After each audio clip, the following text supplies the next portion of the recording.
CCA sent me the used IEMs, the Falcon and the Phoenix, and you're listening right now to the microphone of the Falcon connected to my Xperia 1 Mark 8, and this one here is connected via 3.5mm headphone jack. So I have the 3.5mm headphone jack version here, and I think we start off with the Falcon first.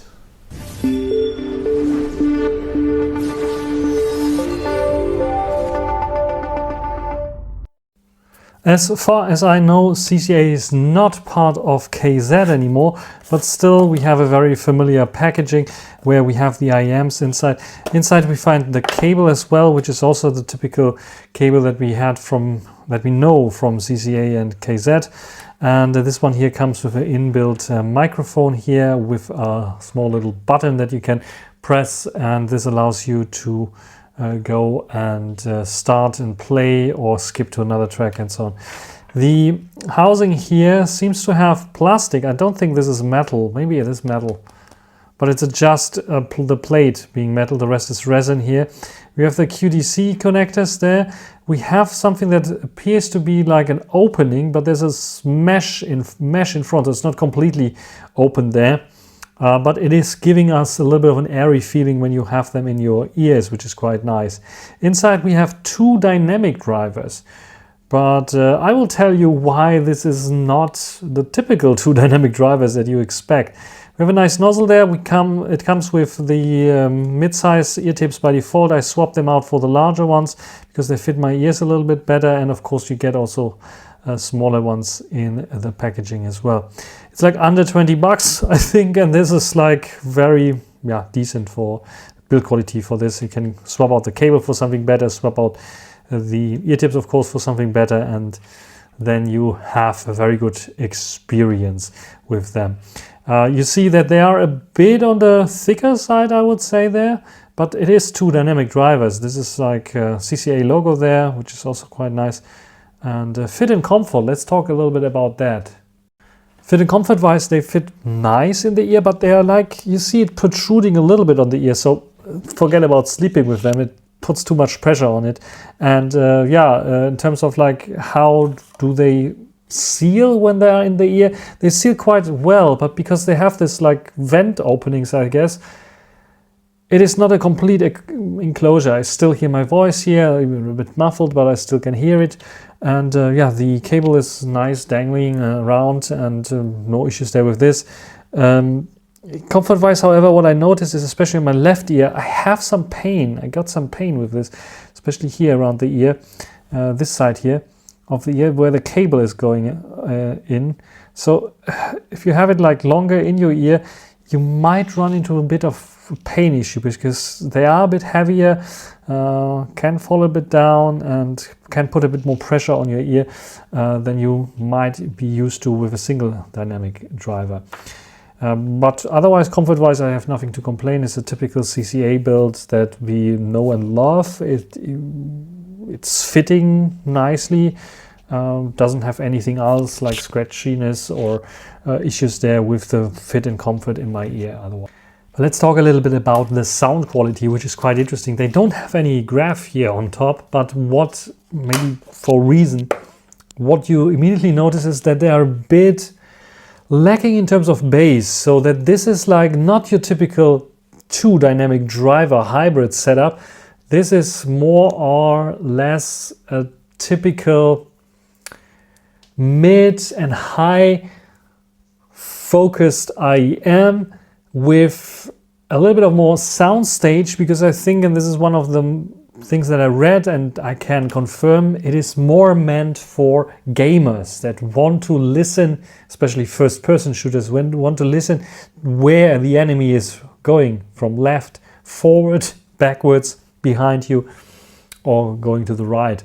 This is quite well with those. You can really distinguish the footprints or the footsteps of someone walking past you on a map, even if you don't see them. So even though sometimes I had issues like pinpointing foreground and background, which is a bit of an issue here, the same I cannot say so much about music, because here the music sounds a bit more flat. It has a bit of three-dimensionality, And because the soundstage is a bit larger here, it's not the largest for sure, it's not final audio one, but it is a bit larger than typical IEMs there for sure.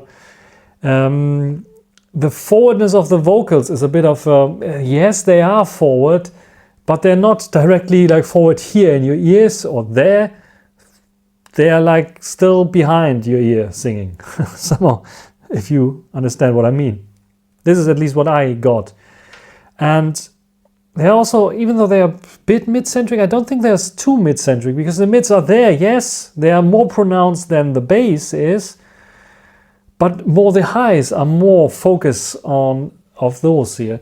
And the highs are sometimes, especially snares and drums not so much, but snares especially are like spiky and piercing in your ears, and it's not very detailed there at all. So yeah, under 20 bucks, 2 dynamic drivers, I'm not so sure if that is the right way of doing it. I mean, for gamers, this is definitely adequate. You can pinpoint your enemies quite nice. I don't know if it needs 2 dynamic drivers then for that.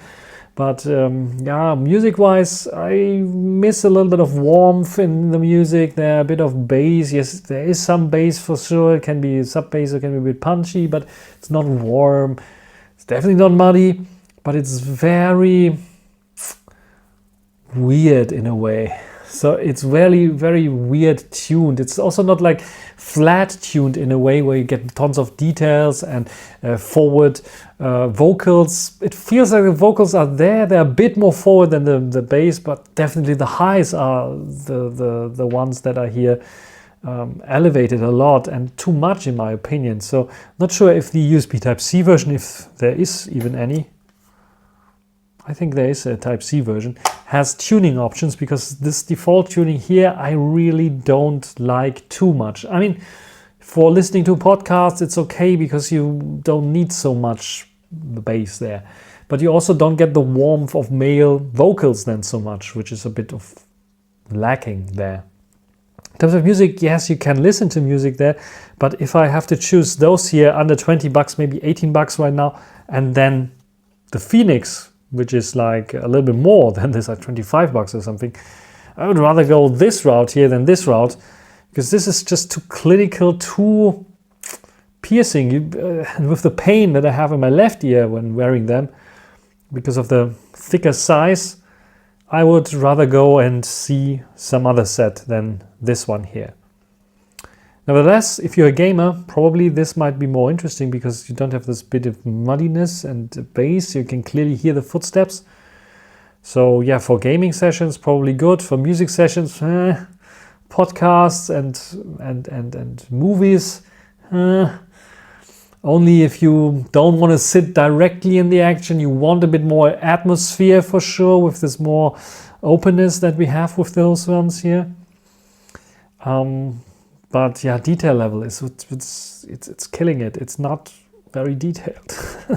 And this is like, you notice that this is under 20 bucks kind of set, and that's a bit of sad. I think they could put one single dynamic driver that they tune a little bit better, instead of I don't want to say wasting the money, but putting so much effort and money into a dual dynamic driver system, 7 and 8 millimeter, that sounds so la-la. I think maybe those drivers are not the worst. Maybe it just needs a bit better tuning.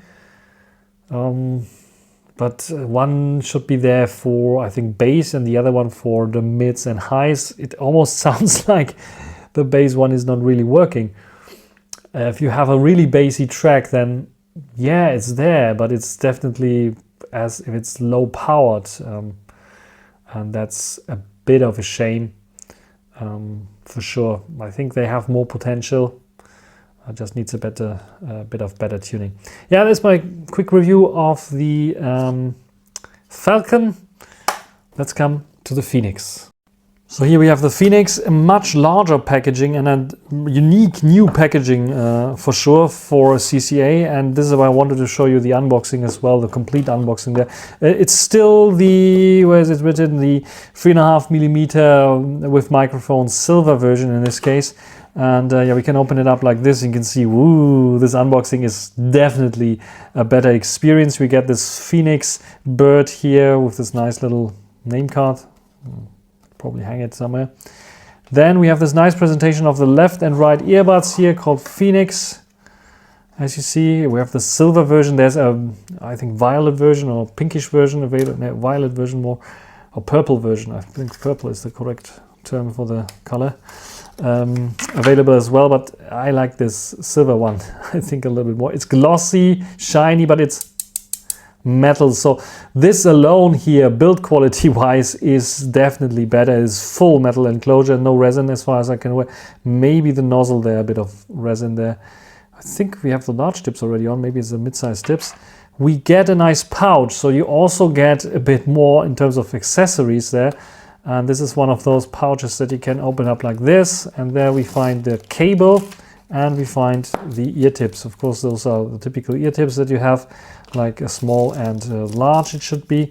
Then we have a nice little piece of paper here as well, the user manual for IEMs. That's quite interesting. So yeah, it gives you tips on how to use the inbuilt microphone and the controls for that, and adjust the sensitivity for your ear. Quite interesting. Yeah, well, let's have a brief look at the cable. This one should be a little bit more premium as well, if this packaging is so premium. It's probably one of the most premium packages that I saw from CCA so far. A pretty unique one as well. And it feels already a little bit of a better cable, higher quality kind of cable. Yes, this is definitely one of the better cables there. Metal as well. We have even a volume rocker here and a play pause button there, which is quite cool. Cinch slider we have here. Wow, the markings. This is, I think, left. Yes, this is left. Put a ring there, blue for left and red for right.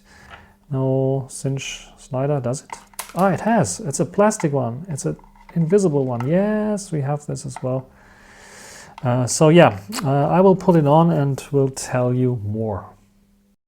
One thing that I immediately noticed, you saw like the connector for the Falcon being the QDC one, like this plastic enclosure, 2-pin connector basically, and a plastic enclosure here as well. You can just slide it in, and basically you cannot bend the pins, cannot do anything wrong, and it fits pretty nicely. The new one here, the Phoenix, that seems to be new at least, doesn't have it. It has a normal 2-pin connector, and then I have to be a bit more careful not to bend those to put them in. So yeah, this is something that is new.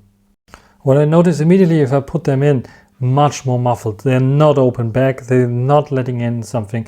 My voice is much more muffled, but you see they're not protruding so much. It has a single DD in here, and this would even allow me to sleep without any issues. And I think, I don't have them on for so long, but I don't think they will have those pressure points and issues as I had with the Falcon. So this is quite good. And the cable I also very like. It's not dangling too much around, and I think we should do a little microphone test. So this is a microphone with the Phoenix from CCA. You see the nameplate here, and hopefully this microphone sounds nice. Maybe a bit nicer than the one on the Falcon, because this is a more premium cable, and I think the microphone included here might be a little bit better sounding. But what do you think? It's been a short while, and I have the CCA Phoenix here in their packaging, in their case, which I really come to like, and also the cable I come to like. It is not as cheap and dangly as you usually get, and this is a pretty good cable, especially when it comes to the price point. Like I predicted already, even after wearing them for hours and hours in and out, it is still a very nice comfort and fit that I get with them without much of an issue. This is what I really like. So wearing them in my ear holes, no issues there at all for a long time, no pressure points, not anything. I can even sleep with them, lie down with them without any issues. Talking about the sound quality here, we have a typical V-shape kind of sound with them. So typical V-shape with lots of bass and lots of treble. Especially in the treble department, I think, especially when you go up a little bit with the volume, the treble gets pretty high, even to the point where it's piercing sometimes, or in certain songs. But not so much that, because I'm usually listening under 40% on my Xperia devices, and I think the BTR 5 that I'm using is 36 or 38% there as a number in terms of volume. No issues there at all with piercing sounds and so on. We have nice and crisp highs. We have forward vocals that are not getting mud out by the lot of bass there. Yes, they are warm sounding IEMs for sure, but it's nothing where I would say it's totally muddy. Actually, they remind me a little bit of the KZ Zenith in that regard, of the tuning that they have, which is quite good. Yeah, like I said, it can be a bit piercing sometimes when you go to higher volumes, and if you have certain tracks with lots of sibilants. That might happen with those. Maybe swap out the ear tips there, tune a little bit the EQ, then they sound pretty nice. And I think for the price that we get here, under 30 bucks, this is a pretty solid device. Not only solid build, but also the sound stage is pretty solid. It's not as wide as the Falcon is, which is quite interesting, because they're closed up quite a lot actually. But they still have a bit of 3D sound stage there going on, going a bit wider, so they're not like this completely closed. It's a bit wider, but where the Falcon are like this, they are more like this. And this is something that you definitely feel with them here. And of course, yeah, the mids are scooped out. It's a V shape. So mids are scooped out a little bit. Yes, vocals are there. Female vocals sound very nice. Male vocals very pleasant because of the tons of bass that we have there. They get this nice warmth that is also pleasant to listen to when to podcasts and so on. So these are the ones that you should get if you are deciding between the Falcon and the Phoenix. Two birds. This one is the one that I would recommend to get if you like warm sounding IEMs, a more engaging sound, especially for workouts or for coding sessions or whatever you're doing, and you need a little bit of pump and thump and nice engaging bass. These are the ones to get. So the CCA Phoenix I can definitely recommend also over the Falcon. Roughly the same ballpark there in terms of price, but feature-wise, accessories-wise, the Phoenix are definitely a winner. If you're interested in the CCA products, like I said, they were sent to me by CCA. You can check a link down below. And of course, this is my own opinion. You know, I don't like the Falcon. I like those here. But you might be different. You might search for something different, and the Falcon might be exactly the one headset that you want. So keep that in mind as well if you want to try them out. We'll definitely have the chance probably to do so. Yeah, that's everything for this video. Hope you enjoyed it. Thanks for watching. Until the next time.